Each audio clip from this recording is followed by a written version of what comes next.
బిడ్డలారా, ఈరోజు నువ్వు దేని చేత తరమబడుతున్నావో, దేని చేత కొట్టబడుతున్నావో, దేని చేత వేదనను అనుభవిస్తున్నావో, భయం గుప్పెట్లో బతుకుతున్నావో, నేను చెప్తున్నా, నా దేవుడు అంటున్నాడు, భయపడవద్దు, సాగిపో. నిన్ను తరుముతున్నవి అడ్రస్ లేకుండా నేను చేస్తా.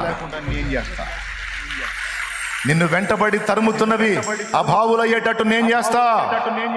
వారు శూన్యమయ్యేటట్టు నేను చేస్తా. నీ పక్షాన నేను నిలిచి ఉన్నా, నేను నీ తోడుగా ఉన్నా. నువ్వు భయపడవద్దు. నా తండ్రి ఈరోజు నీతో మాట్లాడుతున్నాడు. ధైర్యం తెచ్చుకో, మళ్ళా ప్రయాణం మొదలుపెట్టు. ఈసారి గెలుపు నీదే, ఈసారి విజయం నీదే. ఇంతవరకు సాధించలేని కార్యాలు మునుముందు నువ్వు చూడబోతున్నావు. నా దేవుడై జరిగించబోతా ఉన్నాడు. Amen, amen.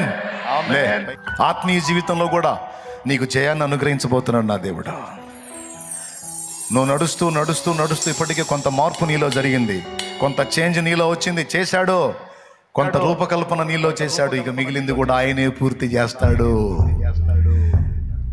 పరిపూర్ణ పరిశుద్ధునిగా, పరిశుద్ధురాలిగా నిన్ను చేసి ఆయన ఎదుట నిలబెట్టుకున్నట్టుకు ఆయన శక్తిగల దేవుడు. శక్తిగల దేవుడు. నీ చెయ్యి పట్టుకున్నది ఆయన. పోయిన వారం చెప్పాడు, నేను నీ చెయ్యి పట్టుకున్నా, నీతో నేను వాగ్దానం చేసింది నెరవేర్చే వరకు నీ చెయ్యి విడవనని చెప్పాడు. విడవని ఎడబాయిని దేవుడు.